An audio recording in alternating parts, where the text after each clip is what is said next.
مفتی صاحب میاں بیوی کے چند بنیادی موٹے موٹے حقوق بیان کر دیں، مختصر وضاحت کر دیں، تاکہ آج کل میاں بیوی اتنے موٹے موٹے آ رہے ہیں، ان کے حقوق بھی موٹے موٹے، پراٹھے کھا کھا کے، پیزے کھا کھا کے دونوں کیا ہو رہے ہیں، موٹے موٹے۔ تو موٹے موٹے حقوق جو اللہ رسول نے بیان کیے ہیں وہ یہی ہیں کہ عورت پر لازم ہے شوہر کی اطاعت کرے، یہ شوہر کا بنیادی حق ہے، وہ اپنے آپ کو شوہر کے پیرالل نہ سمجھے، وہ سمجھے کہ گھر کا سربراہ یہ شوہر ہے، یہ بنیادی حق ہے شوہر کا، اور شوہر کے ذمے ہے اس کا بنیادی نان نفقہ۔ حدیث میں آتا ہے جو خود کھائے وہی اس کو بھی کھلائے، جو خود پہنے وہی اس کو بھی پہنائے، مطلب اسی اسٹینڈرڈ کا، تو یہ اس کا بنیادی حق ہے، اور اسے ٹائم دے، یہ بھی بنیادی حقوق میں داخل ہے۔ شادی ہو گئی، اس کے بعد مارکیٹ سے بندہ شارٹ، 12 بجے تک گٹر کے ڈھکن پہ بیٹھا رہتا ہے دوستوں کے ساتھ، 2 بجے تک، پھر آتا ہے منہ ادھر کر کے سو جاتا ہے، پھر صبح اٹھ کے آفس چلا جاتا ہے، تو اس کو کچھ وقت دینا بھی اس کے بنیادی حقوق میں سے۔ اچھا، جب میں ایسی بات کرتا ہوں تو دل جلے بھی ہوتے ہیں، جب میں نے بیان میں بات کی نا بیوی کے حقوق کی تو کچھ دل جلے شوہروں کے غلط کمنٹس آ رہے ہوتے ہیں، جب بیان میں بات کی ہے شوہر کے حقوق کی کل دل جلی بیویوں کے غلط کمنٹس آ رہے ہوتے ہیں۔ تو بھائی ہر کسی کو غلط شوہر ملتا ہے، کسی کو غلط بیوی ملتی ہے، تو سب ایک جیسے تھوڑی ہوتے ہیں، ہم تو جنرلی اصول بیان کرتے ہیں نا۔ اب جنرلی تو یہی ہوتا ہے میاں ٹائم نہیں دیتا بیوی کو، لیکن بعض دفعہ الٹا ہوتا ہے، میاں آتا ہے گھر میں، وہ چاہتا ہے بیگم کے ساتھ بیٹھوں گپ شپ، بیگم کے ناک پہ ہر وقت مکھی بیٹھی رہتی ہے، وہ ذرا ذرا سی باتوں پہ منہ بنا کے بیٹھی ہوتی ہے، وہ ٹھیک ہی نہیں ہو رہی ہوتی کسی طریقے سے، تو پھر اس میں تو غلطی کس کی ہے؟ عورت کی غلطی ہے نا۔ بھائی یہ موڈ اچھا کرو یار، تگا آ رہا برا آیا، ذرا سی بات پہ کچھ برا لگ گیا، کوئی دل پہ لے گئی، پوز کچھ سینسٹیو ہوتی ہے، تو پھر آدمی کہتا ہے ان کے ساتھ کیا بیٹھے آدمی ہے، پھر وہ منہ ادھر کر کے سوتا ہے تو اس پہ بھی غصہ آ رہا ہوتا ہے، تو کہہ رہا نا بھائی میں تمیز سے بات ہو رہی ہے، نہ منہ ادھر کر کے سونے دے رہی ہے، تو جائے کہاں پھر وہ مجھے گالیاں دیتے ہیں کہ ان کے مشورے پہ شادی کی تھی، پھنس گیا میں۔ تو بعض آدمیوں کے دماغ خراب ہوتا ہے، وہ کبھی سیدھا منہ ہوتا ہی نہیں ان کا، جب بھی گھر میں آتے ہیں ٹیڑھے منہ ہی ہوتا ہے ان کا، ناک پہ مکھی بٹھائی ہوئی ہوتی، بعض عورتیں ٹیڑھی ہوتی ہیں، تو دونوں ٹھیک، بہت خوش قسمت ہے کہ دونوں کیا ہیں، انسان کے بچے ہیں، بہت ہی کم ہوتا ہے، تو اس لیے خود بھی سیدھے ہو جاؤ، اور عورت کو چاہیے وہ بھی کیا کرے بھائی، خوش اخلاقی کے ساتھ گھر میں رہو، چھوٹی موٹی چیزیں ہر گھر میں ہوتی ہیں، بیسک یہی ہے کہ بس وہ اس کو چاہیے پراپر ٹائم دے، اور تمیز سے بات کرے، بیگم کی عزت کرے، اس کو محبت سے بات کرے، اور اس کو چاہیے اطاعت کس کی کرے، وہ منع کر رہا ہے کسی چیز سے تو چونچنا نہ کرے، کیوں بس منع کر دیا، شوہر نے بول دیا ختم، نہیں بھائی آپ میرے بڑے ہیں، آپ نے آرڈر کر دیا، میرے لیے یہ کافی ہے، اور شوہر آرڈر والا لہجہ بھی اختیار نہ کرے، باندھی تو نہیں ہے نا، ہے تو بیوی، رسپیکٹ کے ساتھ اس کو محبت سے کہہ دیا کرے، بیگم کائنڈلی یہ چیز مجھے بری لگ رہی ہے، کائنڈلی آپ ایسا نہ کریں، یوں کہہ دے، یوں نہیں کہو یہ نہیں کرو وہ نہیں کرو، یہ طریقہ ٹھیک نہیں ہوگا، پھر بھی کچھ نہیں، نصیحتیں جتنی مرضی کر لو، ہونا وہی ہے جو ہو رہا ہے گھروں میں، زندگی کی گاڑی ایسی چلتی ہے بس۔ مفتی صاحب میں نے تیسری شادی کی ہے، میری بیوی نے میرا جینا حرام کر رکھا ہے، وہ آئے دن لڑتی ہے اور کہتی ہے کہ یہ تو گھر آ تجھے پنکھے سے باندھوں گی، تیرا وہ حشر کروں گی، میں کیا کروں، گھر ہی نہیں آؤں، گھر میں پنکھا نکلوا دو، اے سی لگوا دو، کس سے باندھے گی، رسیاں ختم کر دو گھر میں۔ بھائی یہ دوسری تیسری شادی کے سائیڈ افیکٹ ہیں، بس اس کو انجوائے کرو، خود ہی صحیح ہو جاتے ہیں حالات، ان کی کوئی وہ نہیں ہوتی کہ اس طرح سے ٹھیک ہوں گے، بس یہ ٹائم بہترین مرہم ہے، اس میں بس جذباتی فیصلہ مت کرو، لوگ ایک دم غصے میں جذبات میں آ کے دڑ طلاقیں، یہ جگلیوں کا کام ہے، سمجھتے ہو؟ جب شہد کی مکھی سے ڈائریکٹ چھتا لگا کے منہ لگا کے شہد پیو گے تو مکھیاں کاٹیں گی، انجوائے کرو اس کو، تو خود ہی وقت جو ہے نا بہترین مرہم ہے، اس میں جو برداشت کر لیتا ہے وہ جنگ جیت جاتا ہے، سمجھ رہے ہو؟ وقت بہترین مرہم ہے، اس کو گزارو، ٹائم جتنا گزرے گا حالات سیٹ ہوتے چلے جائیں۔ امریکہ میں منہ بند ہو گیا تھا میرے 4 شادیوں تھک کر کے نا، جیل، امریکہ میں 4 شادیوں کی ترغیب میں منہ روک کے میں بیٹھا ہوں 2 ہفتوں سے، صحیح ہے، دیکھو اپنا ممبر، اپنا پاکستان، سبحان اللہ یار، دے دنادن 4 شادیوں کی بات کرو، کوئی پوچھنے والا نہیں ہے، وہاں تو بھائی کیس بن جاتا ہے، 2 شادیوں کی ترغیب دو کسی کو، اس لیے جو آتا تھا حضرت کتنی شادیاں کر سکتے ہیں، چھاؤں میں آ جا بھائی، ادھر چھاؤں میں۔ دنیا میں کچھ لوگ بیوقوف ہوتے ہیں، مذہبی لوگوں کو چڑھانے والے، وہ کہتے ہیں ڈنکے کی چوٹ پہ حق بیان کرو جہاں بھی ہو، دنیا میں اس سے بڑا بیوقوف کوئی پیدا وہی نہیں ہے جو موقع بے موقع ہر بات پارسل کر دیتا ہوں، سمجھتے ہو؟ تبلیغ کا کبھی بھی یہ اصول نہیں ہے کہ ڈنکے کی چوٹ پہ جو چاہے بول دو، تبلیغ میں ہمیشہ حکمت مصلحت دیکھی جاتی ہے کہ یہ بات یہاں بولنے کی، میں بول دیتا نکال لیتے، تو جو بولنے کی اور چیزیں تھی وہ بول پاتا، جب ایک بات یہاں بیٹھ کے بول سکتا ہوں تو مجھے کیا ضرورت ہے میں وہیں جا کے ممبر پہ بولوں، جا کے ان کو میں بولا چھاؤں میں آ جاؤ یا الفلاحی آ جانا، یہی بولوں گا، اس کے علاوہ کچھ نہیں بولوں گا۔ اصل میں ہماری جو ینگ جنریشن ہے نا، اس کو غلط گائیڈ کیا جاتا ہے، میں بول دیتا مجھے ڈیپورٹ کرتے، میرا کوئی نقصان نہیں تھا، مجھے کیا، میں تو یہیں رہ رہا ہوں، مجھے تو جب میں جا رہا تھا نا کسی نے کہا آپ سلیکٹ تو نہیں ہو جائیں گے، میں نے کہا وہ پکڑ کے بٹھا بھی دیں گے نا تو میں بھاگ کے آؤں گا، کیونکہ ہمیں یہاں، ہمیں بھائی یہی مزہ ہے ہماری زندگی، ہماری مرغیاں یہاں انڈے دے رہی ہیں، وہاں انڈے بولو ہماری بکری ادھر دودھ دے رہی ہے وہاں تھوڑی دودھ دے رہی ہے، تو ہمارا تو دل ادھر ہی لگ رہا ہے پاکستان میں. باقی ہم آپ کو منع نہیں کرتے، آپ امریکہ جاؤ، آپ جاپان جاؤ، لیکن ہر ایک کا اپنا اپنا اسٹائل ہے. تو ہمیں تو یہاں زیادہ مزہ آتا ہے. ملک وہ بھی بہت اچھا ہے بھائی، بلکہ بہت چیزوں میں زیادہ ہی اچھا ہے. تو لیکن ایک اصول ہمیشہ یاد رکھو، حق بات چھپانا، غلط بیانی کرنا اسلام میں حرام ہے. کسی کے ڈر سے آپ غلط مسئلہ نہیں بتا سکتے. خوب سمجھ لو کہ گورنمنٹ کا خوف تھا یا آپ کو کوئی اور ڈر تھا تو عالم نے مسئلہ ہی غلط بتا دیا، یہ ناجائز ہے. خاموشی اختیار کرنا یہ جائز ہے کسی مصلحت کی خاطر. سمجھتے ہو؟ یہ حدیث سے ثابت ہے. تو بے موقع بات، وقت بے وقت بات کر کے ایسی بات کرنا جس سے کوئی فائدہ نہ ہو، نقصان اس کا زیادہ ہو، تو یہ جائز نہیں ہے. ایسی تبلیغ، خاموشی اختیار کرنا جائز ہے. اور یہ حدیث سے ثابت ہے. نبی صلی اللہ علیہ وسلم نے بیت اللہ کی 4 دیواری بڑا کرنے کا ارادہ کیا کہ اس کو تھوڑا سا کھینچ کے آگے لے جائیں، جو ابراہیم علیہ السلام نے جہاں تک بنائی تھی. لیکن آپ نے کہا کہ لوگ نئے نئے مسلمان ہوئے ہیں، وہ یہ سمجھیں گے کہ میں بیت اللہ کی ہیئت کو تبدیل کر رہا ہوں، جو ابراہیم علیہ السلام کی عمارت تھی اس کو تبدیل کر رہا ہوں. حالانکہ تبدیل نہیں کر رہے تھے، آپ تو اسی پہ قائم کر رہے تھے. لیکن آپ نے خاموشی اختیار کی کہ چھوڑ دو ایسے ہی. لوگ کنفیوز ہوں گے، کیوں؟ کلم الناس علی قدر عقولہم، لوگوں سے ان کی عقل کے حساب سے بات کیا کرو. کچھ باتیں ٹھیک ہوتی ہیں لوگوں کی مینٹل لیول سے اوپر کی. اب نبی صلی اللہ علیہ وسلم حکم دیتے کہ بیت اللہ کو حتیم تک لے آئیں، حتیم تک. تبھی ہم طواف حتیم سے باہر سے کیوں کرتے ہیں؟ پورا بیت اللہ کور ہو جائے. تو آپ اگر حکم دیتے تو جو پرانے صحابہ تھے جن کا ایمان بہت مضبوط تھا وہ تو دل و جان سے مان لیتے. جو نئے نئے لوگ مسلمان ہو رہے تھے، ابھی اسلام پر ان کو 100% اطمینان نہیں تھا، وہ شک میں پڑ جاتے کہ بھئی یہ تو صدیوں سے جو کعبہ چلا آ رہا ہے اسی کو کیا کر رہے ہیں؟ چینج. اور ایک ابراہیم علیہ السلام سے ان کو محبت بھی تھی، تو کون ہر ایک کو جا کے سمجھاتا نہیں بھائی اصل میں وہ تھا یہ نہیں تھا. تو آپ نے فرمایا چھوڑو ایسے ہی رہنے دو اس کو. کیوں؟ طواف جو ہے وہ تو پھر بھی ہو ہی رہا ہے نا، پورا وہ تو مکمل ہو رہا ہے، کوئی شرعی مسئلہ تھوڑی اس سے فرق پڑ رہا ہے. اس سے آج تبلیغ میں اس بات کا لوگ خیال نہیں کرتے کون سی بات ادھر کہنے کی ہے اور کون سی بات میں کہاں خاموش رہنا. آپ باپ کو تبلیغ کرنا شروع کر دو، ابا یہ کیا کرو، ابا یہ کیا کرو. ابا کو غصہ آ رہا ہے تو کیا کہا جائے گا؟ بھائی آپ چپ ہو جاؤ. باپ کو تبلیغ کرنا اس اسٹائل میں آپ کے ذمے نہیں ہے. اب وہ کہے میں حق کو بیان کروں گا چاہے کچھ بھی ہو، ٹنکے کی چوٹ پہ بیان کروں گا. ٹنکے کی چوٹ پہ تیرا سر پہ چوٹ لگے گی، تیرے ابا کا ڈنڈا لگے گا، اس کے بعد تو کچھ بیان کرنے کے قابل نہیں رہے گا. سمجھتے ہو؟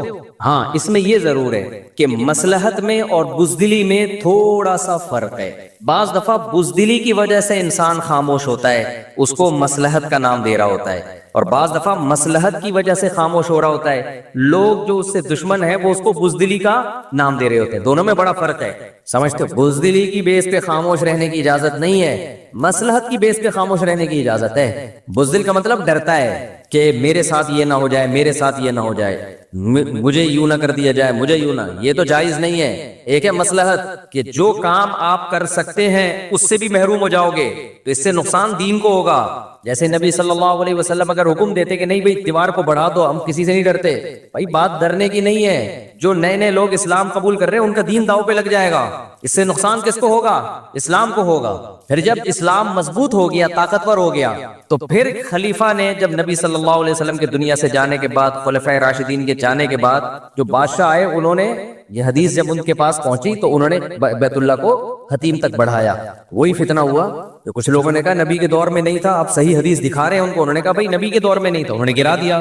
پھر کوئی بڑھا رہا ہے، کوئی گرا رہا ہے. امام مالک نے فتویٰ دیا بھائی اس کو بڑھانے کی اجازت نہیں. حالانکہ بخاری کی صحیح حدیث ہے کہ یہاں تک ہے، یہاں تک نہیں ہے. لیکن نہیں، امت کی مصلحت کہ ان میں پھوٹ نہ پڑے یہ سب سے اہم ہے شریعت میں. سمجھتے ہو کہ نہیں سمجھتے؟ آج بعض مذہبی اسکالر کیا کرتے ہیں، کہیں ممبر پہ لے جا کے بٹھا دو، اس علاقے میں پڈا ڈال دیں گے، ایسے ایسے مسائل بتانا شروع کر دیں گے، لوگوں کی مینٹل لیول سے اوپر کی باتیں، حیات ممات کے جھگڑے اور جو کیا کیا. جو پنجاب میں آپ جھگڑے جا کے دیکھو، عام پبلک حیران ہوتی ہے یار یہ ہو کیا رہا ہے. تو خاموشی اختیار کرنا جائز ہے، مصلحتاً، بزدلی کی بیس پہ نہیں. واقعی مصلحت ہو لیکن غلط بیانی شریعت میں جائز بولو نہیں ہے. اور دوسری بات، مصلحت اور بزدلی میں باریک لائن ہے. بعض دفعہ مصلحت ہوتی ہے، لوگ اس کو بزدلی سمجھ رہے ہوتے ہیں کہ یہ مولوی ڈرتا ہے. بھائی ڈرتا نہیں ہے، مصلحتاً خاموش ہے. کیوں؟ بہت ساری مصلحتیں ہو سکتی ہے تو لوگ کہتے ہیں ڈر گیا، ڈر نہیں رہا ہوتا وہ. اور بعض دفعہ ڈر رہا ہوتا ہے، اس کو نام کیا دے رہا ہوتا ہے؟ مصلحت کا. یہ بھی ہوتا ہے، اصل میں جو ڈر رہا ہے تو نام اس کو مصلحت کا دے رہا ہوتا ہے. تو یہ فرق کرنا صاحب حکمت کا کام ہوتا ہے. تبھی اللہ تعالیٰ نے قرآن میں جس نعمت کو سب سے بڑی نعمت قرار دیا ہے نا وہ ہے حکمت. یؤتی الحکمت من یشاء، جس کو چاہتا ہوں حکمت دیتا ہوں. یہ حکمت یہی تو ہے کہ آپ کو پتہ چل جائے تکبر اور استغنا میں فرق، آپ کو تواضع میں اور احساس کمتری میں فرق پتہ چل جائے. استغنا الگ چیز ہے، تکبر میں انسان اکڑتا ہے، استغنا میں بھی اکڑتا ہے، لیکن استغنا کی اکڑ اللہ کو پسند ہے، تکبر کی اکڑ اللہ کو پسند بولو نہیں. دونوں میں فرق ہے. ایک ہے تواضع، ایک ہے احساس کمتری. تواضع اللہ کو پسند ہے، بعض دفعہ تواضع نہیں ہوتی، احساس کمتری کی وجہ سے مرا جا رہا ہوتا ہے، زمین میں گڑا جا رہا ہوتا ہے. وہ سمجھتا ہے میں بہت متواضع تھوڑی ہے تجھے تو تیرے اللہ جو اللہ نے صلاحیتیں دی کم بخت تجھے انہی کا ہی پتہ نہیں ہے، تو کچھ دنیا میں کر ہی نہیں سکتا. ابھی میں تواضع کسے کہتے ہیں، احساس کمتری کسے کہتے ہیں، تکبر کسے کہتے ہیں، استغنا کسے کہتے ہیں، مصلحت اور بزدلی، یہ الگ الگ مستقل ٹاپکس ہیں. اترانا الگ چیز ہے، شکر گزاری الگ چیز ہے. بعض دفعہ انسان اپنی نعمتیں لوگوں کے سامنے بیان کر رہا ہوتا ہے، وہ اترا نہیں رہا ہوتا، وہ شکر گزار ہوتا ہے. یہ عمل اللہ کو پسند ہے، لیکن یہی بیان کرنا بعض دفعہ اترانا کہلاتا ہے، فخر کہلاتا ہے. یہ اللہ کو پسند نہیں ہے. تو صاحب حکمت بتائے گا کہ کس کا عمل تکبر اترانا ہے اور کس کا عمل شکر گزاری ہے. ہمارے حضرت مفتی رشید احمد صاحب جب آ کے بیٹھتے مجلس میں تو جو آدمی ان کے مزاج سے واقف نہیں تھا نا، وہ جب اپنی تعریفیں کرتے تو نیا آدمی سمجھتا ہے ان کے اندر تو بڑے اترا رہے ہیں، بھائی میرے اندر یہ خوبی، میرے اندر یہ خوبی، مجھے اللہ نے یہ دیا، تو وہ سمجھتے شو مار رہے ہیں. ہم چونکہ ان کی صحبت میں رہ چکے تھے، ہمیں پتا تھا شو نہیں مار رہے ہیں، ان کے مزاج میں شو ہے ہی نہیں. ان کے مزاج میں اللہ نے شکر گزاری کا جذبہ دیا ہے. نہیں یار یہ زیادہ پیچیدہ ہو گیا، پھر دوبارہ آ رہا ہوں واپس، زیادہ گاڑا ہو گیا میرا خیال ہے بیان. تو یہ ہر چیز میں نا ایک الگ الگ ٹاپک ہے. تو خیر میں جو مثال دے رہا تھا کہ ایک آدمی بیان کر رہا ہے 99 چیزیں غلط، ایک چیز صحیح، تو کوانٹٹی کے لحاظ سے غلط باتیں زیادہ ہیں، صحیح باتیں کم ہیں.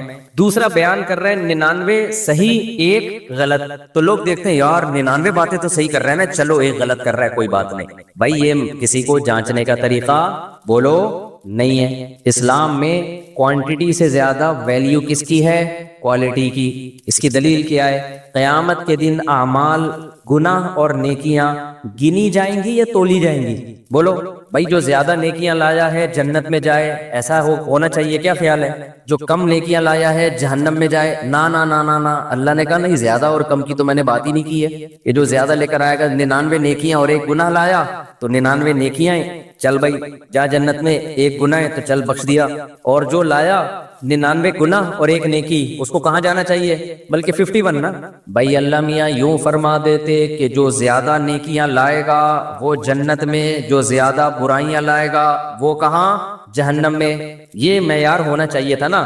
تو پھر جو 51 نیکیاں اور 49 گناہ لایا اسے کہاں جانا چاہیے؟ منہ سے یعنی بول لیں چاہیے نا، 51 نیکیاں اور 49 گناہ، کیونکہ اس کی نیکیاں زیادہ ہیں، گناہ کیا ہیں؟ کم ہے. تو جو اسکالر 99 صحیح باتیں کر رہا ہے، ایک غلط کر رہا ہے، اسے بھی جنت میں جانا چاہیے نا. کیا خیال ہے بھائی صاحب؟ میں کوئی چارٹرڈ اکاؤنٹنٹ کے ایکویشنز تو نہیں حل کروا رہا آپ سے بیٹھ کے نا، سیدھی مثالیں دے رہا ہوں بھائی. تو جو 99 نیکیاں لایا ہو ایک گناہ، اسے کہاں جانا چاہیے؟ جنت میں، کیونکہ نیکیاں زیادہ ہیں، گناہ کیا ہیں؟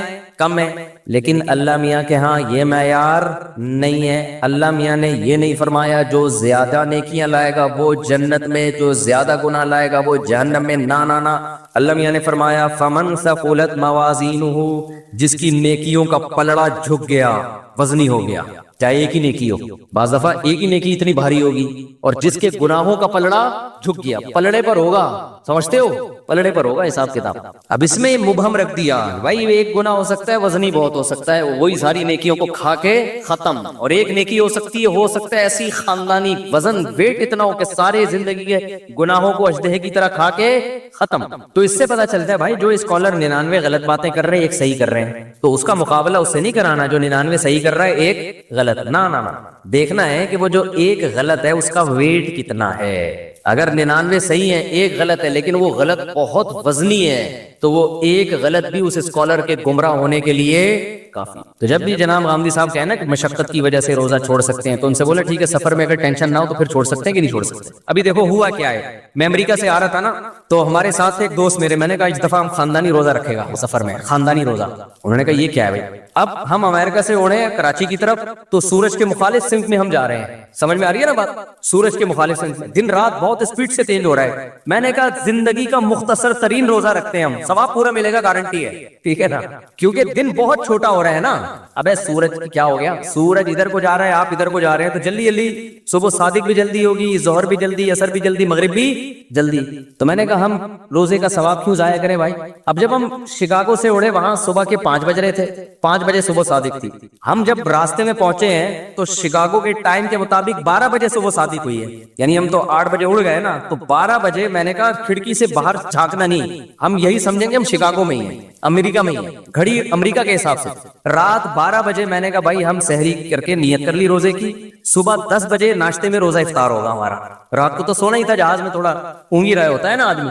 میں نے کہا یوں سمجھو کہ رات 12 بجے ہم ڈنر کر رہے ہیں اور صبح ناشتہ کریں گے 10 بجے, تو یہ ڈنر آپ سحری کی نیت سے کرو اور صبح 10 بجے ناشتہ آپ نے افطاری کی نیت سے کرنا ہے. تو صبح ہم نے اپنے دماغ کو امریکہ کے حساب سے بے وقوف بنایا تاکہ روزہ بھی ہو اور آسانی سے روزہ ہو جائے. وہ الگ بات ہے کہ صبح 10 بجے ہم دبئی ایئرپورٹ پہ تھے جہاں مغرب کی اذانیں ہو رہی تھی, گھڑی ہم نے چینج نہیں کی, ہم نے کہا ہم یہی سمجھے ہم 10 بجے کھا رہے ہیں. تو کہہ رہے یہ کون سا روزہ ہوا؟ میں نے کہا ثواب پورا ملے گا, یہ روزہ کیا. پھر میں نے کہا دیکھو ہم نے نمازیں بھی تو ٹھکا ٹھک 5 نمازیں پڑھی ہیں نا, ورنہ اتنی جلدی جلدی نمازیں کہاں آتی ہیں بھائی. تو اللہ میاں اگر ہم سے بولے کہ میں تمہیں روزے کا ثواب نہیں دے رہا, یہ کون سا روزہ ہوا, تو ہم کہیں گے اللہ پھر نماز کیوں فرض کی تو نے ہمارے اوپر, یہ کون سی نماز ہوئی؟ 13 گھنٹے میں 5 نمازیں آتی ہیں کیا؟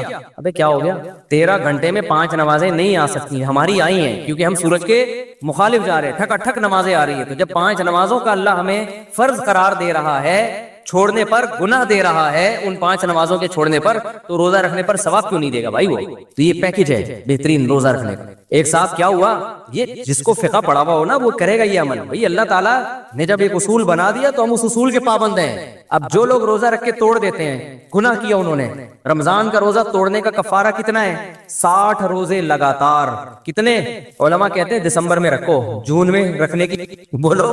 اب کوئی فنڈر بنے کہ میں جون جولائی میں 60 روزے رکھوں گا, ابے تو کیوں اپنے آپ کو بلا وجہ ٹینشن میں ڈال رہا ہے؟ اللہ میاں نے یہ تھوڑی کہا کہ جون جولائی میں رکھو, اللہ میاں نے کہا 60 روزے کمپلیٹ ہونے چاہیے. تو ایسے لوگوں کو ہم مشورہ دیتے ہیں کہ اگر اللہ نے آپ کو پیسہ زیادہ دیا ہے, ناروے چلے جاؤ سردیوں میں, وہاں روزہ رکھو, ٹھکا ٹھک 60 روزے آپ کے کیا ہو جائیں گے, کیونکہ دن بہت چھوٹا ہوتا ہے. لیکن ظاہر ہے یہ غریب آدمی نہیں کر سکتا, تو غریب کے لیے یہی آپشن ہے کہ ادھر دسمبر میں رکھ لے, یا پنجاب میں دن اور سردیوں میں چھوٹا ہو جاتا ہے تو وہاں جا کے رکھ لے. نہیں یاری بات. تو شرعی قاعدہ ہے بھائی, صبح صادق ہونی چاہیے, غروب آفتاب ہونا چاہیے, دونوں چیزیں ہو رہی ہیں. اب اللہ میاں نے دن 2 گھنٹے کا رکھ دیا, 3 گھنٹے کا, تو یہ ہمارا ہیڈک نہیں ہے بھائی. یہ مسئلہ کس کا ہے؟ اللہ میاں. اللہ میاں اگر ہمیں قیامت کے دن کہہ دے کہ تمہیں ثواب نہیں ملے گا اتنے 3 گھنٹے کے روزے سے, 2 گھنٹے کے روزے سے کیا فائدہ, ہم کہیں گے اللہ تو دن بڑھا دیتا ہماری. نہ تو نے ناروے جانے پر پابندی لگائی تھی, ناروے نہیں کوئی بھی ایسا نا جو ساؤتھ پہ ہو, کوئی سستا ملک ہو, ناروے تو بہت مہنگا ہے, اور نہیں جاؤ اتنا تو پیسہ کس کے پاس ہوتا ہے, ادھر ہی چلے جاؤ, مری چلے جاؤ, سوات چلے جاؤ جہاں ٹھنڈے روزے ہوتے ہیں, تو کفارہ ادا ہو جائے گا. سمجھتے ہو؟ نہیں سمجھتے میرا خیال. کفارہ بہرحال ادا, کیونکہ ہم نے اس فارمیلٹی کو جو اللہ کا قانون ہے اس کو پورا کرنا ہے. اب ناروے میں رمضان کے روزے روک رکھتے ہیں نا, 2-2, 3-3, 4-4 گھنٹے کے روزے ہوتے ہیں, اتنے مختصر روزے. تو آپ کا کیا خیال ہے, ان کے روزے نہیں ہوتے کیا؟ اب کوئی کہہ بے اتنے سے روزے سے بہتر ہے نہ ہی رکھو. نا نا نا نا, جو یہاں گرمی میں روزہ چھوڑنے پر گناہ ہے وہی وہاں سردی میں نہ, اس کو روزہ چھوڑنے کی اجازت اس بیس پہ کہ 2-3 گھنٹے سے کیا ہوتا ہے, نہ ہمیں اس بیس پہ کہ 18 گھنٹے سے کیا ہوتا ہے. صحیح ہے نا. رمضان جب آئے گا جتنا مرضی پسینہ نکالے, جتنی مرضی لیند ہو. اب دیکھو ناروے میں گرمیوں میں لوگوں نے 20-20 گھنٹے کے روزے رکھے ہیں. ہمارے دوست کہتے ہیں ہم رکھتے ہیں, ادھر افطاری کی, ادھر عشاء کی اذان ہوئی, ادھر سحری, بس افطاری سحری ایک ہی ہوتی تھی اور فوراً اگلے دن کا روزہ شروع. تو مجھے کہتے تھے مفتی صاحب بہت لمبے روزے ہیں. ابھی جب جون جولائی, یہ جو ہمارے جب جون میں روزے تھے نا, تو ناروے میں روزے بہت لمبے تھے, رکھے ان لوگوں نے. میں ان سے کہتا ہوں, ان کو میں نے کہا بیٹا تم لوگ جو ہے سردیوں میں مزے بھی تو تم نے بہت اڑائے ہیں, سردیوں کے روزے تمہارے 4-4, 5-5 گھنٹے کے روزے, تو اب گرمیوں کے 20-20 گھنٹے کے بھی انجوائے کرو. سمجھ رہے ہو؟ تو ابھی تو صرف اس پہ بتانے کے لیے کہ دین کس سے سیکھنا ہے بھائی, علماء سے سیکھنا ہے. ہاں 2 نمبر ہوتے ہیں علماء میں، لیکن 1 نمبر بھی کس میں ملیں گے آپ کو؟ اور یہ نہ دیکھا کرو اتنی باتیں فلاں کی صحیح ہیں، ایک غلط ہو گئی تو کیا ہو گیا بھائی. وہ ایک غلط کی کوالٹی دیکھا کرو، کوانٹیٹی نہ دیکھا کرو. اس کا وزن اتنا بھاری ہوتا ہے نا کہ اس سے اس اسکالر کی حیثیت ختم. رزق کی تنگی کیسے دور کریں؟ رزق میں تنگی ہو تو اس سے کیسے نکلا جائے جبکہ گناہوں سے توبہ بھی کر لی ہو؟ ندیم صاحب انڈیا سے. گناہوں سے اگر آپ نے سچی توبہ کی ہے تو آپ کے لیے خوشخبری ہے، انشاءاللہ اللہ رزق کی تنگی دور کرے گا. وَمَن يَتَّقِ اللَّهَ يَجْعَل لَّهُ مَخْرَجًا وَيَرْزُقْهُ مِنْ حَيْثُ لَا يَحْتَسِبُ. جو اللہ سے ڈرتا ہے اللہ اسے ایسی جگہ سے رزق دیتا ہے جہاں سے اس کا گمان بھی نہیں ہوتا. تو جناب ندیم صاحب آپ نے توبہ کر لی ہے، انشاءاللہ اللہ سے امید ہے رزق کے دروازے کھلیں گے، لیکن آپ نے دنیاوی اسباب بھی اختیار کرنے ہیں. سستی نہیں کرنی ہے آپ نے. رات کو تہجد میں اٹھ کے اللہ سے دعا مانگ لیں اللہ میرے رزق میں برکت دے، اور بزنس ہے یا جاب ہے وہ دیانتداری کے ساتھ تلاش بھی کریں اور کرنے کی کوشش بھی کریں. تو ایسا نہ ہو کہ ہاتھ پہ ہاتھ رکھ کے بیٹھ جائیں، تو یہ پھر اللہ کا کوئی وعدہ نہیں ہے. گفٹ دے کر واپس لے سکتے ہیں کیا؟ کسی کو گفٹ دے کر واپس کرنا جائز ہے؟ میں نے اپنے چھوٹے بھائی کو کچھ چیزیں گفٹ کی تھیں، اس نے انہیں ابھی استعمال تک نہیں کیا بلکہ پھینک کر رکھ دیا، تو کیا میں وہ چیزیں واپس لے سکتا ہوں؟ طارق اقبال بنگلہ دیش سے. اگر وہ استعمال ہی نہیں کر رہا، پھینک رہا ہے، ناقدری کر رہا ہے، تو پھر تو لے سکتے ہیں. ادروائز حدیث میں آتا ہے جو شخص تحفہ دے کے واپس لے تو یہ ایسے ہے جیسے کتا قے کر کے چاٹ لیتا ہے، اپنی ہی قے کو چاٹ لیتا ہے. تو جیسے یہ گندا عمل ہے ایسے ہی تحفہ دے کے واپس لینا بھی ایک برا عمل ہے. لیکن آپ جو کنڈیشن بیان کر رہے ہیں اس میں لینے کی گنجائش ہے. رات کو سورہ ملک پڑھنے کی فضیلت. میں کافی وقت سے سونے سے پہلے سورہ ملک پڑھ کر سوتا ہوں، کیا ایسا کرنا میرے لیے صحیح ہے؟ سلطان صاحب یو پی سے. جی بالکل صحیح ہے، رات کو سورہ ملک عشاء کے بعد پڑھنے کی فضیلت ہے، اور ایک روایت میں آتا ہے عذاب قبر سے حفاظت ہوتی ہے تو پڑھنا چاہیے. شوہر اور سالی کے غیر ضروری تعلقات. میری بڑی بہن کے شوہر بیرون ملک میں ہیں، تقریباً 3-4 سال ہو گئے ہیں. ان کا کوئی بھی کام ہوتا ہے تو میرے شوہر سے کرواتی ہے، یعنی میری بڑی بہن کے شوہر، یعنی ان کی بہن ان کے شوہر سے جو بھی کام ہو گھر داری کا وہ کرواتی ہے. کبھی خود بھی ان کے ساتھ چلی جاتی ہیں. پہلے میں نے کچھ نہیں کہا لیکن بعد میں مجھے کھٹکا ہوا تو میں نے اس سے منع کر دیا، لیکن اس کے باوجود یہ سلسلہ جاری رہا. کئی دفعہ میری شوہر سے لڑائی بھی ہوئی اس بارے میں، مگر وہ بولتے ہیں کہ ہمارا دل صاف ہے. اب میں بہت پریشان ہو گئی، مجھے کیا کرنا چاہیے؟ آپ نے غلطی کی ہے. کتنا بھی دل صاف ہو، سالی نامحرم ہے، بھابھی نامحرم ہے، ان کے ساتھ بے تکلف ہونا، ہا ہا ہو ہی گپیں لگانا، ان کے ساتھ شاپنگ کے لیے بازار میں جانا حرام ہے، ناجائز ہے. اسلام نے پابندی لگائی ہے. اس بحث میں اسلام آپ کو پڑھنے کی اجازت ہی نہیں دیتا کہ آپ کی نیت کیا ہے. یہ غیر مسلموں کے مسائل ہیں. وہ لوگ کیا کرتے ہیں، ایکچولی ہمارا دل صاف ہے اور ایکچولی کچھ نہیں ہوتا، یہ تو بھابھی تو بہن کی طرح ہوتی ہے اور سالی تو آدھی گھر والی ہوتی ہے وغیرہ وغیرہ. تو ان کا کلچر دیکھیں آپ کیا ہو چکا ہے، برباد ہو چکا ہے. گھروں میں کتنی بدکاریاں ہو رہی ہیں. تو اللہ تعالیٰ نے جب قرآن میں پابندی لگا دی کہ تمہاری بیوی ہے، اس کی بہن سے، وہ بہن تم سے پردہ فرض ہے، تو آپ کیوں اس سے فری ہو رہے ہیں؟ تو جب آپ کے شوہر آپ کے سالی جو ہے نا اس سے بے تکلف ہو رہے تھے، آپ کو ان کو ڈرانا چاہیے تھا اللہ کے عذاب سے. مرد یہ گڑبڑ کر رہے ہوتے ہیں کہ ہمارا دل صاف ہے. آپ بولیں بھائی آپ کا دل صاف ہے یا نہیں ہے؟ آپ کوئی فرشتے نہیں ہیں. آپ کی شادی مجھ سے ہوئی ہے، میری بہن سے نہیں ہوئی، اور اپنی بہن کو بھی سیدھا کر دے کہ تم کیوں اس سے فری ہو، کہ میرے شوہر سے تم کیوں فری ہو رہی ہو. تو یہ بحث ہی غلط ہے کہ دل صاف ہے یا خراب ہے. اسلام نے بیسک پر ہی پابندی لگا دی ہے. تو بھابھی پر بھی لازم ہے کہ وہ دیور سے پردہ کرے. الحمدللہ میں نعمت کے طور پہ بیان کر رہا ہوں، شو مارنے کے لیے نہیں. میں اس لیے بیان کر رہا ہوں کہ لوگ کہتے ہیں کہ یہ آج کل ممکن ہی نہیں ہے جوائنٹ فیملی میں پردہ. تو ہم 4 بھائی ہم گھر میں اکٹھے رہتے تھے. ہمارے والد صاحب کا گھر تھا، 200 گز کا گھر تھا، کوئی یہ بھی نہیں کہ 1000 گز کا کوئی بنگلہ ہو. 200 گز کے گھر میں ہم 4 بھائی اور 4 کی زوجات بھی رہتی تھی. اللہ کا شکر ہے ہم نے کبھی ہماری بھابھی ہمارے سامنے نہیں آ کے بیٹھی. ہم رہے ہیں کئی سال اکٹھے رہے ہیں. بھابھی ہم سے پردہ کرتی تھی، میری زوجہ میرے بھائیوں سے پردہ کرتی ہیں. حالانکہ ہم سب بھائی بے تکلف ہیں، لیکن ایسا الحمدللہ نہیں ہوتا تھا، اب بھی نہیں ہوتا کہ بیٹھے ہوئے ہیں اور جناب فری ہو رہے ہیں، بھابھی سامنے آ کے بیٹھ گئی اور گپے مار رہے ہیں. ہمیں تو حیرانگی ہوتی ہے کہ گھروں میں کیا ماحول چل رہا ہے، کیا بےہودگی والا ماحول ہے. تو بالکل غلط ہے. اس کو ٹھیک ہے، میں نہیں کہہ رہا کہ سارے غلط ہیں. کوئی بھابھی دیور سے بے تکلف ہو رہی ہے تو اس کی نیت خراب ہے. میں نیتوں پہ ڈاکے نہیں ڈال رہا، نہ میں شبہ کر رہا ہوں. لیکن اسلام نے ایک ضابطہ اصول بیان کر دیا ہے کہ نامحرم از نامحرم. آپ کی بہن ہے، اس سے بے تکلف ہوں، اپنی خالہ سے، پھپھی سے بے تکلف ہوں، اپنی بھانجی سے، بیٹی سے، سوتیلی بیٹی سے. یہ آپ کی بیٹیاں ہیں، پوتیاں، نواسیاں، یہ آپ کی اولادیں ہیں. اس کے علاوہ آپ کسی عورت سے فری نہیں ہو سکتے، ہاں ہاں ہو نہیں کر سکتے. ممکن ہے لوگ کہیں مفتی صاحب آپ بھی تو سما ٹی وی پہ فری ہو رہے تھے. وہ بہت لوگوں نے اعتراض کیا نا. تو میں جس سے جو میرا انٹرویو لے رہی تھی نا سما ٹیلی ویژن پہ، وہ میرے سامنے نہیں تھی اور مجھے نہیں پتا تھا انہوں نے دوپٹہ لیا ہوا کہ نہیں لیا ہوا. میرے سامنے ایک موٹی موٹی مونچھوں والا آدمی بیٹھا ہوا تھا. تو اس لیے اس کو یہ کہنا کہ سامنے بیٹھ کے کسی لڑکی سے فری ہو رہا ہوں، یہ الزام غلط ہے.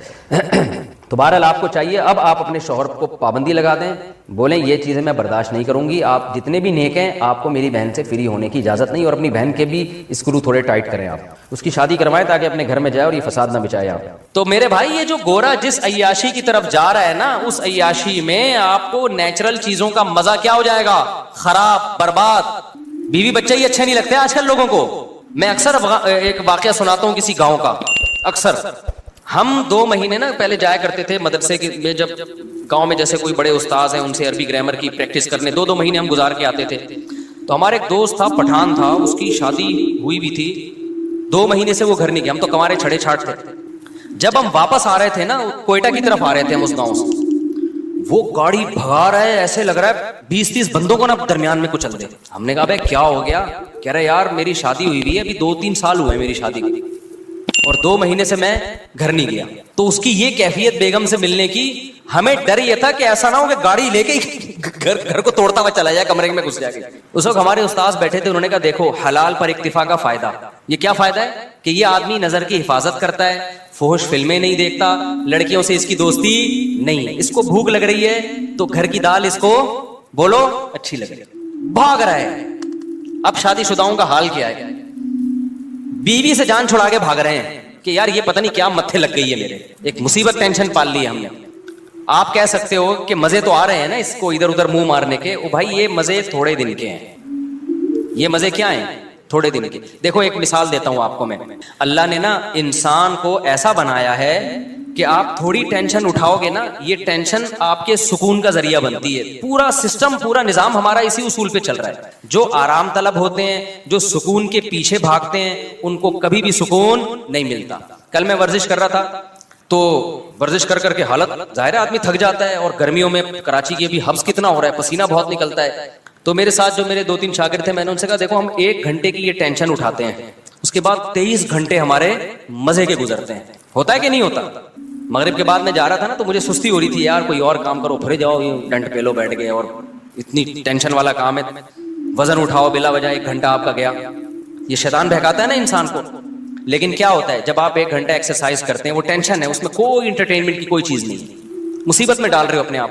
کتنے فائدے 23 گھنٹے تک حاصل ہوتے ہیں. پہلا فائدہ, بھوک دبا کے لگتی ہے. یہ جو کیلے کا ملک شیک ہے نا, میں عام حالت میں 1 گلاس بھی نہیں پی سکتا, مجھے بلغم اور بدہضمی ہوتی ہے. لیکن میں جم سے جب ہو کے آتا ہوں, پورا جگ بھر کے, ویسے 2 انڈے اس گرمی میں کھا کے دکھاؤ, کیا خیال ہے کوئی کھا سکتا ہے اس گرمی میں؟ آپ جب ایکسرسائز کر کے آتے ہو, نڈھال ہو رہے ہوتے ہو, اتنا جگ بھر کے پیتے ہو آپ, وہ مزہ, وہ بھی تو مزہ ہے نا.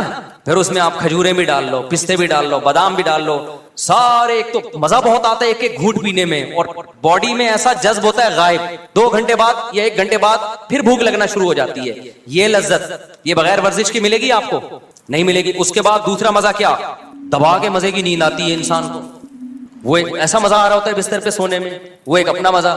صبح ناشتے میں بھی بھوک ڈبل ہو جاتی ہے سارا دن. اور پھر آپ کے جو باڈی کا فگر بننا شروع ہوتا ہے, وہ دیکھ کے ویسے انسان کو اچھا لگتا ہے کہ یار میں آڑا ترچھا نہیں ہو رہا, ورنہ ٹیڑھا میڑا, کوئی ادھر سے نکل رہا ہے, کوئی ادھر سے دائیں بائیں جا رہا ہے, ایک کولا ادھر کو جا رہا ہے, دوسرا ایسا لگ رہا ہے یہ دوسرا کولا کسی سے ادھار لیا ہوا ہے, اس کا اپنا نہیں ہے. یہ ایک اپنا ہے, دوسرا کسی سے ادھار لیا ہوا ہے اس میں. آڑا ترچھا. اس کے بعد بھوک بھی نہیں لگ رہی, کھایا جا رہا ہے, شوگر اوپر جا رہی ہے, تھوڑے دنوں میں شوگر کا مریض, بلڈ پریشر, 20 قسم کی بیماریاں. تو 1 گھنٹہ جو آپ نے ٹینشن اٹھائی, اس ٹینشن نے 23 گھنٹے آپ کو خوشیاں دی ہیں. یہی جاگنگ میں بھی ہوتا ہے. آپ صبح جاگنگ کر کے دیکھیں, خوب پسینہ نکالیں, بہت ٹینشن ہوگی آپ کو, یار تھک گیا ہوں, سانس پھول گیا, بھاگتے رہیں. اس کے بعد آپ کیا کریں, نہائیں, اتنا مزہ آتا ہے. پھر اس کے بعد آپ کو کھانے میں مزہ آتا ہے, سارا دن ایسے آنکھوں کی روشنی تیز رہے گی, دماغ ایسا فریش. میرے ایک دوست تھے, آڑے ترشے ہو گئے نا بہت زیادہ, بہت ٹیڑے میڑے ہو گئے. میں نے کہا بھائی تو ایک دن اللہ کا واسطہ بھاگ لے اللہ کا واسطہ. وہ زبردستی ان کو بھگایا ہم نے, اور ہمت کر کے نا سانس پھولا, میں نے کہا بھاگ, بہت بھگوایا ہوں. اگلے دن کہتے ہیں یار آج کا دن تو میرا عجیب ہی, ایسا لگ رہا ہے میں کسی اور دنیا میں ہوں, مجھے جنت میں آ گیا. میں کہہ رہا ہے ایسا لگ رہا ہے میں کسی جنت میں ہوں. میں نے کہا دیکھو وہ 1 آدھے گھنٹے کی ٹینشن نے آپ کے 23.5 گھنٹے اچھے گزار دی. خوب سمجھ لیں یہی اصول ہے. جو لوگ علم حاصل کرتے ہیں, ہم نے 7-8 سال علم حاصل کیا مدرسے میں, انتہائی سخت ٹینشن والا ٹائم گزارا ہے میں نے مدرسے میں. لوگ سمجھتے ہیں مدرسے میں بیٹھتے تھے تو پیڑے کھاتے تھے وہاں بیٹھ کے. 8 سال 9 سال جو میں نے مدرسے میں گزارے ہیں, میں اب تو بیان میں بھی بتاتا ہوں, بعض دفعہ چھپ چھپ کے روتا تھا میں, کیونکہ وہ ساری انٹرٹینمنٹ جو ہماری کالج کی, جب گھر سے نکلتے تھے ایس ایم سائنس کالج میں جاتے تھے, تو آپ کو پتا ہے کراچی میں جو کالج میں جاتا ہے تو کالج کے علاوہ وہ ہر جگہ جاتا ہے, ایجوکیشن کا کوئی سیٹ اپ ہی نہیں ہے. تو ہم جا رہے ہیں, ہمیشہ 2 گھنٹے لیٹ پہنچ رہے ہیں, راستے میں گولا گنڈا کھا رہے ہیں, خربوزے والا کھا رہے ہیں, اور وہ مستیاں, پھر کیپ, اور وہ یہ والا گلاس, وہ جو لونڈے لپاڑے ہوتے ہیں ہمارے دوست سارے وہی نا, کیپ پہنا ہوا, بھی اسٹائل, پڑھائی گئی تیل لینے. وہاں گئے تو پتہ نہیں چل رہا ہمارا پیریڈ کون سا چل رہا ہے بھائی, ٹھیک ہے نا. پھر بیٹھے, پھر امتحان کے دنوں میں کانپ رہے ہیں, تو پھر محنتیں ہو رہی ہیں, وہ کسی طریقے سے ٹیوٹر لگوا کے, جو ہی ہوتا ہے آج کل کہ بھائی پھر ٹیوشن پڑھ رہے ہیں وہ. لیکن مزے بہت تھے کالج میں. جب ہم مدرسے میں گئے ہیں بھائی, وہاں تو پڑھنا پڑ رہا ہے بیٹھ کے, رات 11 بجے تک مطالعہ. 8 سال ہم نے اس طرح سے. پھر فجر کی نماز کے بعد کلاسیں شروع ہو جاتی تھی ہماری, فجر کے بعد, فجر سے ظہر تک کلاسیں, پھر تھوڑی دیر آرام, پھر اس کے بعد تکرار, اسٹڈی, مطالعہ, عصر کے بعد بیان. 15-20 منٹ ہمیں ٹہلنے کے, چائے پینے کے ملتے تھے. اس کے بعد پھر مغرب کے بعد مطالعہ, اسٹڈی کر رہے ہیں. پھر عشاء کے بعد, عشاء سے پہلے کھانا کھایا, کھانے کے بعد پھر کتاب لے کے بیٹھ گئے. 7-8 سال کنٹینیو یہ کنڈیشن, آپ سوچو کیا حال ہوا ہوگا. لیکن اس 7-8 سال نے میں فارغ ہوا ہوں 99 میں مدرسے سے, وہ 93 میں گیا تھا, 99 میں فارغ ہوا. وہ جو 7-8 سال تھے, اس ٹینشن نے اگلے 23 سال سے ٹینشن فری بنایا ہوا ہم کو. نہیں یہ بات میرا خیال ہے سمجھ میں, یعنی اس نے جو ہمیں آگے کی جو زندگی تھی وہ کیا ہو گئی.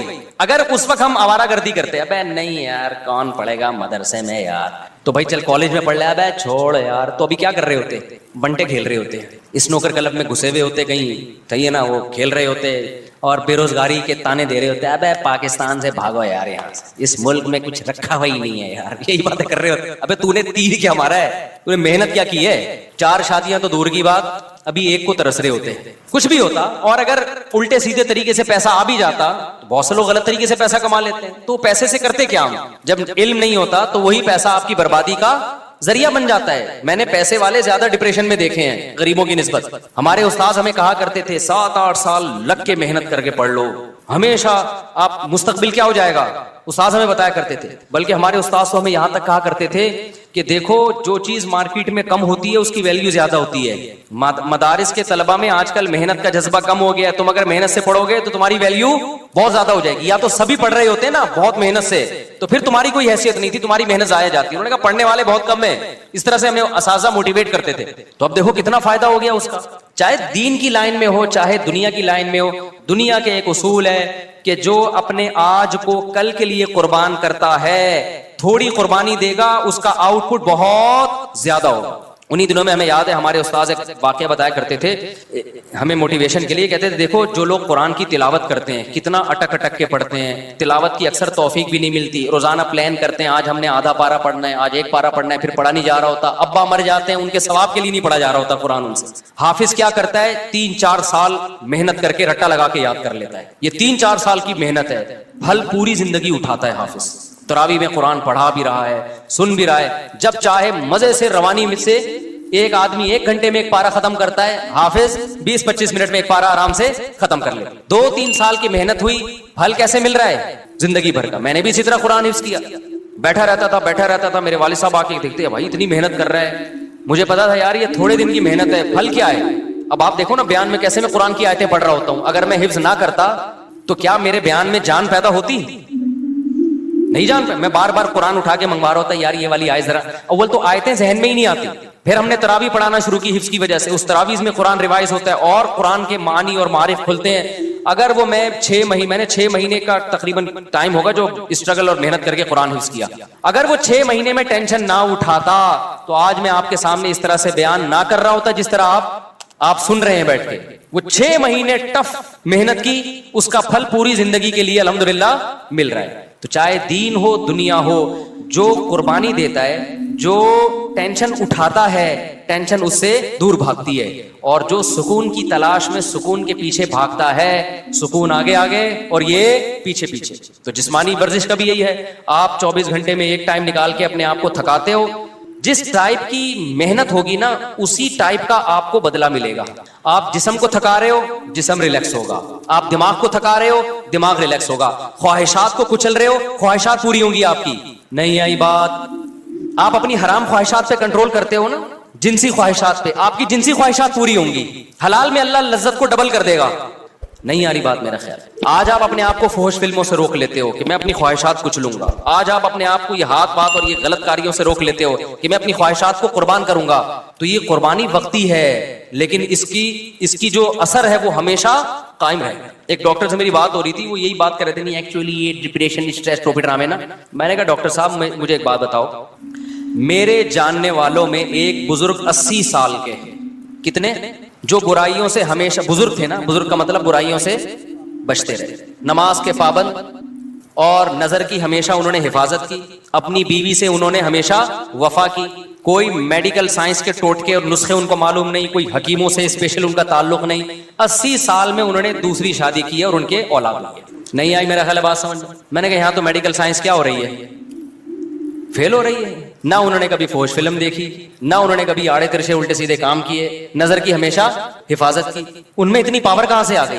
میں نے کہا ہمارا فلسفہ یہ ہے بھائی کہ جو ان برائیوں سے بچے گا وہ زیادہ پاورفل ہوگا.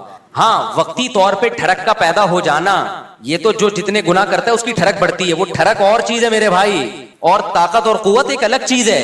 آج کل ٹھڑکیوں کو سمجھا جا رہا ہے کہ یہ بڑے پاورفل ہیں, کہ کہیں بریکیں ان کی فیل ہو گئی ہیں. تو اس لیے فطرت سے کبھی مت لڑو. دیکھو اسلام کبھی ایسی چیز کا آرڈر آپ کو نہیں کرتا جو آپ کی صحت کے لیے نقصان دہ ہو, کبھی بھی نہیں کرے گا. اسلام نے اگر ایک چیز پہ پابندی لگائی ہے تو اس کا مطلب یہی ہماری صحت کے لیے بھی مفید ہے, یہی ہمارے دماغ کے لیے بھی مفید ہے. اب جو ہومو سیکسولیٹی کو ہماری سوسائٹی میں پروموٹ کیا جا رہا ہے, یہ ہوا کیا ہے؟ 1990 تک کہا جاتا ہے کہ امریکہ میں یہ جو لڑکوں سے بدفعلی کا شوق ہے یہ ایک نفسیاتی بیماری سمجھا جاتا تھا, اور ہے بھی بیماری. بعد میں اس کو کیا کر دیا انہوں نے؟ لیگل. کیوں کر دیا؟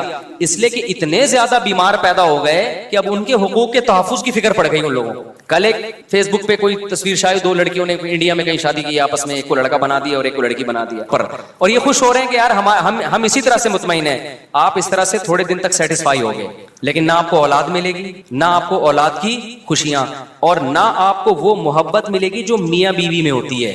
2 لڑکے آپس میں وہ محبت کر نہیں سکتے, 2 لڑکیاں آپس میں وہ محبت کر نہیں سکتی, وہ ملے گی نہیں. اس سے آپ ڈپریشن میں جاؤ گے. ان لوگوں میں خودکشیوں کا ریشو بہت زیادہ ہے. تو ہم تو جانتے ہیں بھائی علماء کو, صلحاء کو. ابھی دیکھو سعودی عرب میں ایک خبر آئی ہے کہ 90 سال کے بزرگ نے ایک 18 سال کی لڑکی سے شادی کی ہے.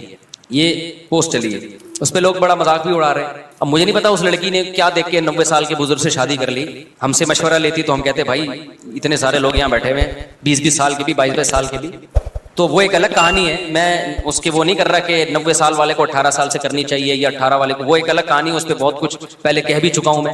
لیکن اس 90 سال کے جو بابا ہیں, متشرع ہیں, دیندار ہیں, اس کا مطلب بھائی دینداری میں کوئی تو خاص چیز ہے کہ یار کہ 90 سال میں آپ کیا کر رہے ہو؟ 18 سال کی لڑکی سے آپ میں شادی کا جذبہ ہے. تو یہ دین, مذہب, نظر کی حفاظت, یہ پائیدار لذتوں کا ذریعہ ہے. اور یہ جو وقتی طور پر آپ اپنی خواہشات بڑھا کے جو کرتے ہو نا جو کام, یہ وقتی ہیں, لیکن لانگ ٹرم زیادہ ٹائم گزرنے کے بعد یہ ساری چیزیں آپ کی باڈی کو بھی ڈیمیج کر رہی ہیں اور آپ کی کھوپڑی کو بھی ڈیمیج کر رہی ہیں. ایک بات بیان کر کے بس پھر میں اپنے اصل ٹاپک کی طرف آتا ہوں, بات کو سمیٹتا ہوں. ایک بات خوب سمجھ لیں, میں یہ بات بیان کر رہا تھا کہ ہمارے ڈاکٹر لوگ کہتے ہیں کہ بھئی یہ تو سارے ہی کرتے ہیں. یہ بات بالکل غلط ہے.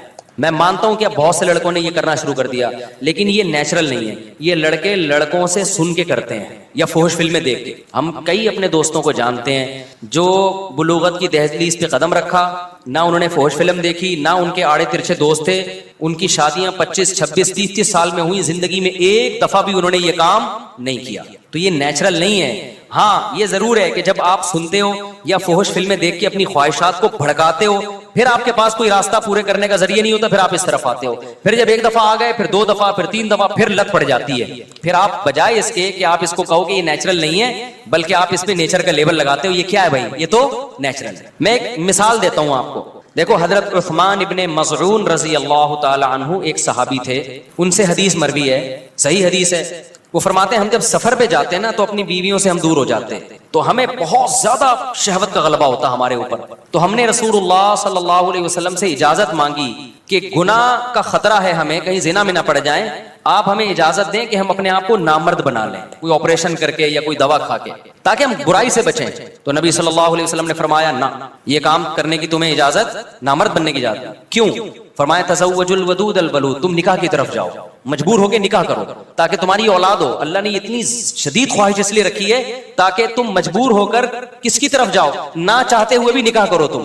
آپ مجھے بتاؤ ان کے لیے کتنی ٹینشن تھی, وہ اپنے آپ کو خسی کرنا چاہ رہے تھے, شدید ٹینشن میں ہوں گے نا, لیکن نہ ان کا خیال آیا کہ بھائی میں ہینڈ پریکٹس کے ذریعے اپنے آپ کو ڈسچارج کر لیتا ہوں اور اپنی ٹینشن کو میں ختم کر لیتا ہوں. نہ پیغمبر نے ان کو کوئی مشورہ دیا. کیوں؟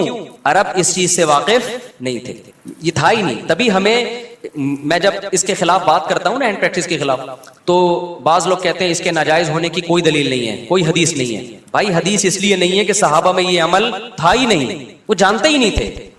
یہ تو لوط علیہ السلام کی قوم نے لڑکوں سے بدفعلی کی ہے تو قرآن نے اس کو ذکر کر دیا, ورنہ عربوں میں یہ لڑکوں سے بدفعلی بھی نہیں تھی. کوئی ایک واقعہ ہمیں نبی کے دور میں نہیں ملتا کہ کسی نے یہ کام کیا ہو, حالانکہ بت پرستی تھی, شرک تھا, سب کچھ. یہ نیچرل نہیں ہے. ان چیزوں کی طرف انسان جب جاتا ہے جب غلط طریقے سے اپنی خواہشات کو بھڑکا رہا ہو اور حلال کا آپشن اس کے پاس بند ہو چکا ہو. دیکھو بھوک آپ کو لگ رہی ہو, روٹی نہ ملے تو پھر آپ کے سامنے جو چیز آئے گی, ایک وقت کوئی گٹکا بھی رکھا ہوگا نا, آپ کھا لو گے اس کو, آہستہ آہستہ آپ کو گٹکے کی عادت پڑ جائے گی. پھر آپ کو روٹی میں وہ مزہ نہیں آئے گا جو کس میں آئے گا, گٹکے میں مزہ آئے گا. تو ہمارے نبی صلی اللہ علیہ وسلم نے نہیں کہا کہ اس طرح سے, بھئی یہ تو ہے ہی نہیں, یہ تو نیچرل ہی نہیں ہے. تو اس لیے اپنے آپ کو ان تمام برائیوں سے بچائیں, اور اگر خدا نخواستہ کسی سے برائی ہو جاتی ہے, عادت پڑ چکی ہے, تو میں ایک طریقہ بتاتا ہوں عادت چھوڑنے کا. یہ اتنی لمبی تمہید میں نے اس لیے باندھی ہے کہ ڈاکٹروں نے دماغ ایسا کھوپڑی نوجوانوں کی خراب کر دی ہے کہ پہلے نوجوان یہ برائی کر کے توبہ کرتے تھے, علماء کے پاس آتے تھے کہ یار ہمیں کوئی طریقہ بتائیں, ہم یہ برائی چھوڑیں. اب ڈاکٹروں نے اتنا پروموٹ کر دیا, بعض ڈاکٹروں نے, ساروں کی بات نہیں کر رہا, کہ اب لوگ کہتے ہیں اس کو چھوڑنے کی ضرورت ہے ہی نہیں, ہمیں کیا ضرورت ہے بھائی اس کو ہم چھوڑ دیں, کوئی ضرورت ہی نہیں ہمیں اس کے چھوڑنے کی. تو پہلے یہ سمجھے کہ یہ نقصان دہ ہے. اب چھوڑنے کا طریقہ کیا ہے؟ دیکھو کسی کام کو کرتے رہنے سے کرنے کی عادت پڑتی ہے, چھوڑتے رہنے سے چھوڑنے کی عادت پڑے. سب سے پہلا کام تو فوراً سے پہلے نکاح. اس میں بعض جعلی حکیم ڈراتے ہیں کہ ابے تم تو لٹ گئے, تم تو برباد ہو گئے, تمہیں تو اتنا نائٹ فال ہو گیا, تم تو یوں دن میں 6 دفعہ کرتے ہو, بیوی کے قابل رہے نہیں ہو. اور بھائی اگر ڈیلے کر دیا نا تو اور نقصان ہوگا. فوراً نیچر پہ آ جاؤ, اس سے اس برائی کو چھوڑنے میں کیا ہوگی, آسانی. آہستہ آہستہ آہستہ جب چھوڑے رکھو گے نا, آہستہ آہستہ آہستہ آہستہ نیچر, آپ اپنی نیچر پہ چلنا شروع ہو جاؤ. جیسے غلط چیز کرنے سے غلط کی عادت پڑتی ہے تو چھوڑنے سے چھوڑنے کی عادت ہو جاتی ہے. کتنے لوگ ہیں گٹکے کھاتے ہیں, چھوڑ دیتے ہیں تو کیا ہو جاتے ہیں. میں ایک دوست کا واقعہ سناتا ہوں نا, اس کو کوئی بہت خطرناک نشے کی عادت پڑ گئی تھی. اس نے مجھے خود اپنا واقعہ سنایا, کہہ رہا مجھے عادت پڑ گئی تو اتنا خطرناک نشہ تھا. کہتے ہیں یہ جو لوگ کہتے ہیں نا ہم سے نشہ نہیں چھوٹتا, جھوٹ بولتے ہیں. کہتے ہیں میں نے کیا کیا, اپنے آپ کو کسی کمرے میں گھر میں نا 6 مہینے کے لیے بند کر دیا. میں نے کہا ایسی کی تیسی گھر سے باہر ہی نہیں نکلوں گا, حتیٰ کہ جمعہ بھی نہیں پڑھنے جاتا تھا. کہہ رہے مجھے پتا تھا جمعہ پڑھنے گیا نا وہی پرانے دوست جو نشہ کرتے ہیں وہ مل جائیں گے, پھر مجھے نشے کا شوق ہو جائے گا. 6 مہینے کہہ رہے میں نے گھر کے اندر ٹینشن میں گزارے, کسی کام کے لیے گھر سے باہر نہیں نکلا. 6 مہینے کے بعد وہ خطرناک نشہ چھوڑ.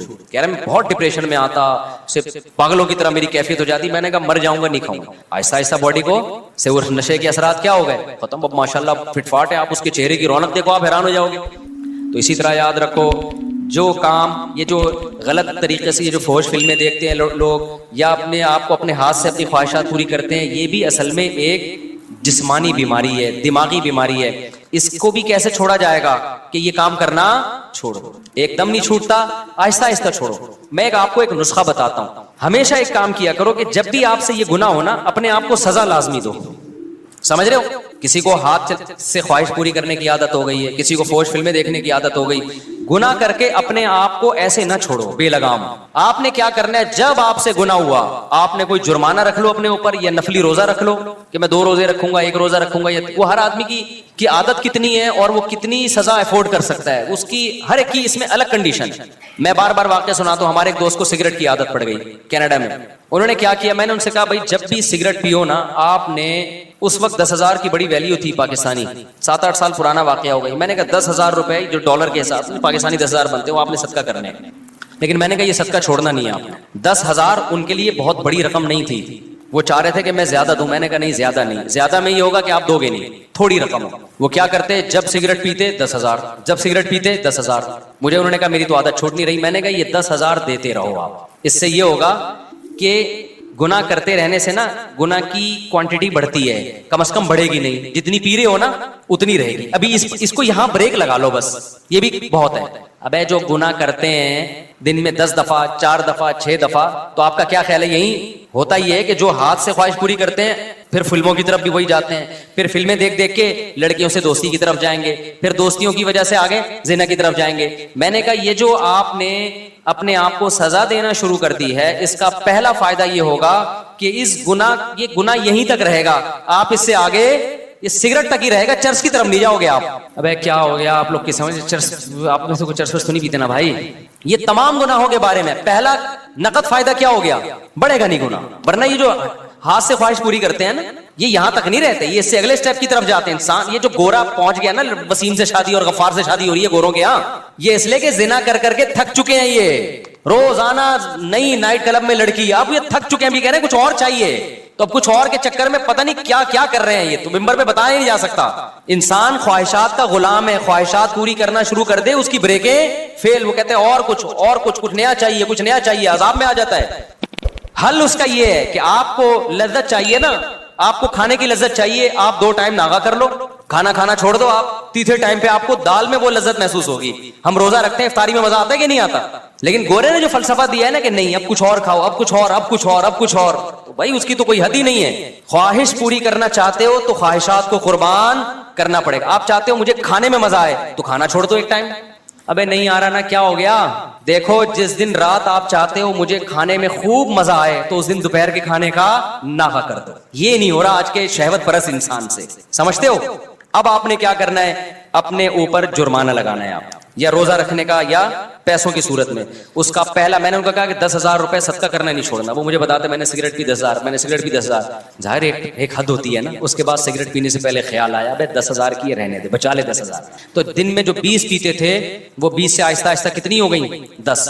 لیکن شیطان مسلسل لگا رہتا ہے. شیطان کہتے ہیں تیرا صدقہ کرنے کا کوئی فائدہ نہیں ہو رہا, تو یہ سمجھ لو یہ شیطان آپ کو ورغلا رہا ہے, فائدہ ہو رہا ہے, فوراً آپ کو نظر نہیں آ رہا. ہوتے ہوتے 10 سے 5 پہ, 5 سے 1 پہ, اور اس کے بعد چھوٹ گئی. تو یہ چھوٹے گا گناہ بشرطے کہ آپ اپنے آپ کو سزا دیں, کیونکہ پہلے کم ہوگا.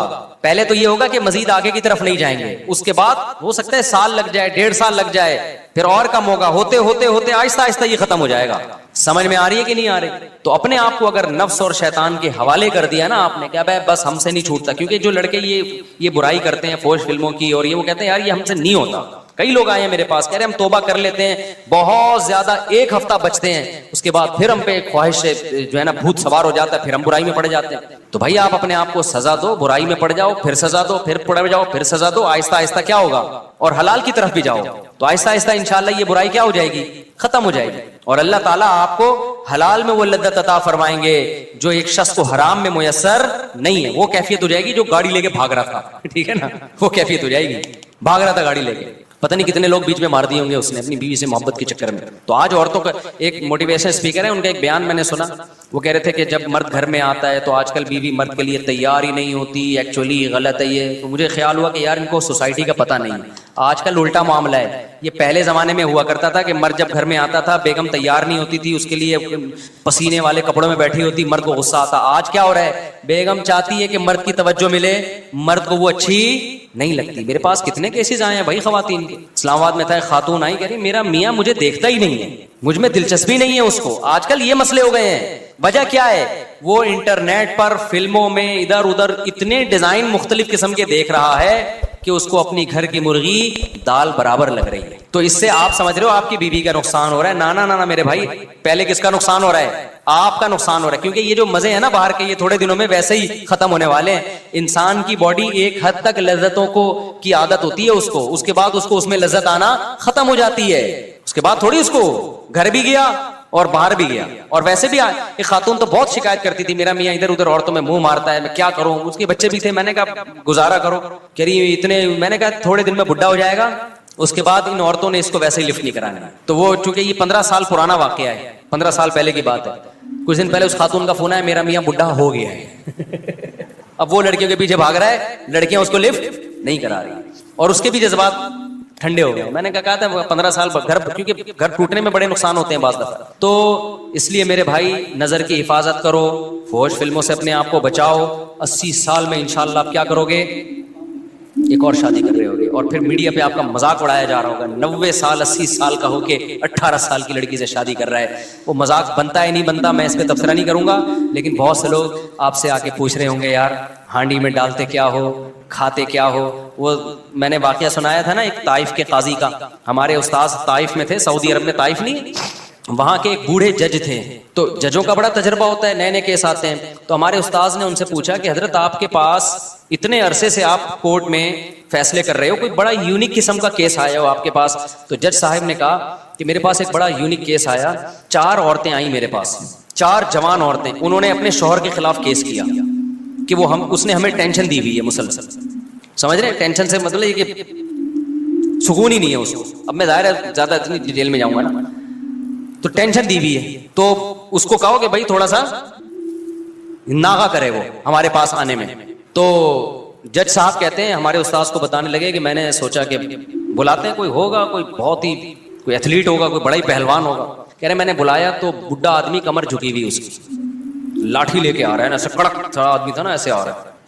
کہہ رہے میں نے کہا یار یہ اس عمر میں اس نے 4 جوان عورتوں کو ٹینشن دی ہوئی ہے بھائی, ہیں بھائی, پرہیزگار آدمی تھا, نیک پرہیزگار.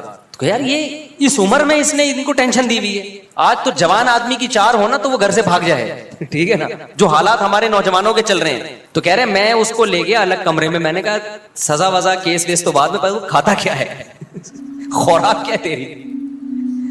کہہ رہے اس نے کہا میری خوراک کچھ بھی نہیں, زیتون, کھجور, اونٹنی کا دودھ, بس یہ 2-4 چیزیں ہی تھیں, یہ 2-4 جو آرگینک چیزیں بس. تو کہتے ہیں پھر میں نے اس کو بتایا بھائی تیری عورتوں نے تیرے خلاف کیس کیا ہے تو تھوڑا سا ہاتھ ہلکا رکھ بھائی تو کہتے ہیں اس نے کہا بوڑھے نے کہ میں ان کے خرچے پورے کرتا ہوں کہ نہیں کرتا, ان کی پوری ذمہ داریاں اٹھاتا ہوں کہ نہیں اٹھاتا, ان سے پوچھو. تو ان سے پوچھا کہ اس نے کہا ہاں جی خرچے میں کوئی کمی نہیں. اس نے کہا پھر جب میں ان کے حقوق پورے کر رہا ہوں تو ان پر لازم ہے کہ میرے حقوق بھی پورے کریں.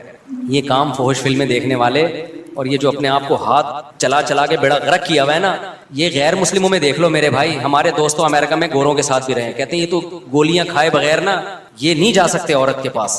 نامردی کی بیماری انگریزوں میں یہاں سے بہت زیادہ ہے, حالانکہ صحتیں ان کی ہم سے اچھی ہوتی ہیں. کیوں؟ نیچر سے ہٹ گئے ہیں. سمجھ رہے ہو کہ نہیں سمجھ رہے؟ ہم نیچر پر ہیں.